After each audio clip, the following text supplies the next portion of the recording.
Le travail, c'est la santé. Rien faire, c'est la conserver.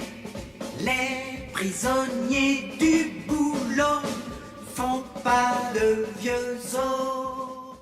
Si l'on dit que le travail c'est la santé, ce n'est pas toujours vrai. Eh oui, attendez, je vous explique. Par exemple, ce chauffeur de taxi. Saviez-vous que la voiture n'est pas un cocon, un bouclier anti-pollution? Au contraire, les prises d'air sont proches des pots d'échappement.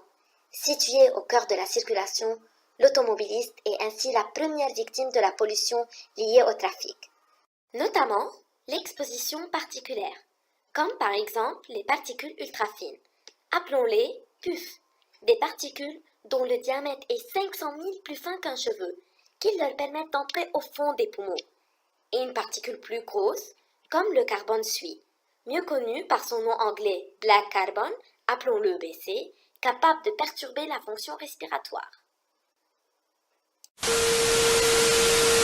Je m'appelle Melissa Ashen, doctorante en première année en santé publique. Mon projet porte sur l'exposition aux particules ultrafines, PUF, et au carbone suie BC des chauffeurs de taxi, les déterminants de l'exposition et l'impact sur la santé respiratoire.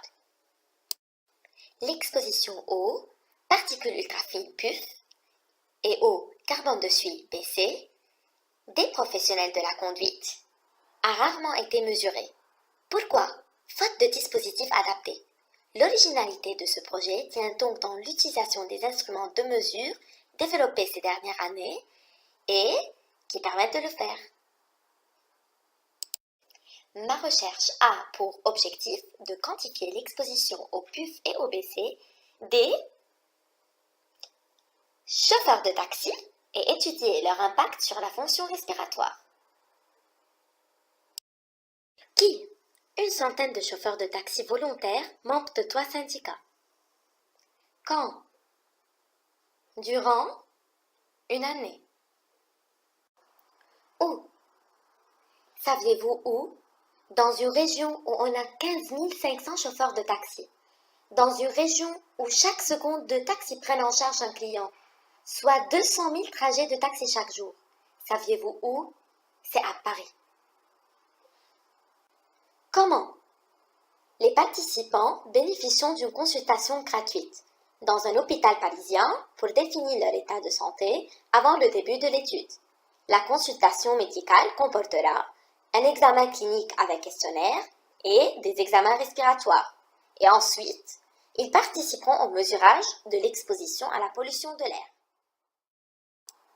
Dans ce sens, et en début de journée de travail, je leur confierai des appareils de mesurage des expositions particulières, des questionnaires pour documenter les différents facteurs de risque et auront la mesure de la fonction respiratoire à l'aide d'un appareil portatif, aussi bien en fin de journée de travail. Les résultats de cette recherche aideront à élaborer des stratégies de prévention pour créer des environnements sains et sécuritaires et minimiser l'exposition à l'intérieur des véhicules. Savoir ce qu'un boulot rapporte, mais savoir aussi ce qu'il vous coûte. Le travail, c'est la santé. Rien faire, c'est la conserver. Les prisonniers du boulot font pas de vieux os. Ces gens qui courent au grand galop, en auto, métro ou vélo, vont-ils voir un film rigolo? Mais non, ils vont à leur boulot.